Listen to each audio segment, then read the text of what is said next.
I felt like I'm not a man and feeling very, very self-conscious. For me, my hair is part of who I am, period. My name's David. I'm 56 years old, an architect, model, and a master's athlete. I first discovered I was losing my hair about 5-6 years ago. The first emotion was embarrassment. As far as I'm concerned, I was unattractive because I had this bald patch. I had the blonde curtains in the 90s, the stand. I looked like Nick Carter from the Backstreet Boys.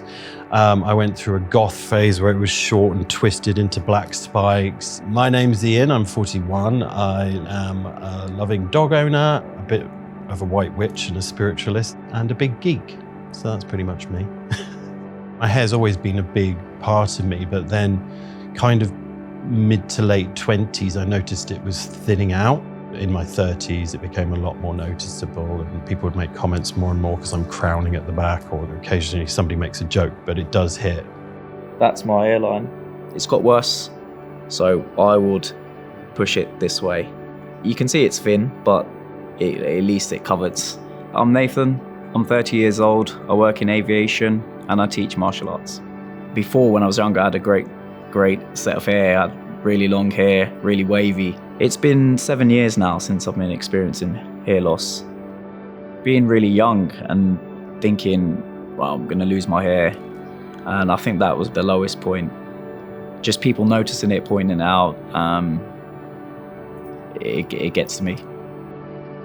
For me, to see your hair is now disappearing, it's about confronting the fact that you're aging.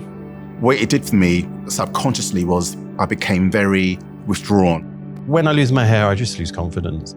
It just adds to not being comfortable in your own skin. You know, you're not looking the way that you'd like to. As somebody who's a gay man, I find it really difficult with the scene that I'm from, how looks orientated it is, how you're judged on everything. There have been times where I've potentially not gone out, or I've definitely not gone on a date due to my lack of self-confidence. And for me, my hair is part of that. And I think there's a lot of men out there that do not discuss how they are feeling. I think it felt lonely in terms of not knowing who to speak to at the time or where to go for advice. Family members spoke about just letting it go, maybe shaving your head. Not one of my male friends actually have said no to hair loss, not one.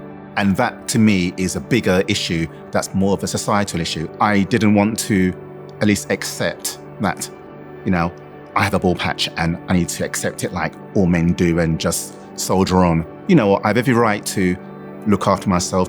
So if I knew earlier what I know now, I would have started in my late teens, early 20s. During my consultation at Philip Kingsley with the trichologist, I was diagnosed with male pattern baldness.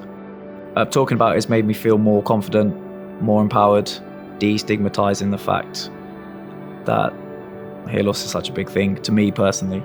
And for me, that was a new dawn, a new horizon. And I was given a solution. I felt relieved and liberated. Even if you have a consultation just to find out more about your hair, I found it very worth it. I would say to people experiencing hair loss, seek advice straight away if they feel they need to. There's no stigma, there's no shame in having hair loss.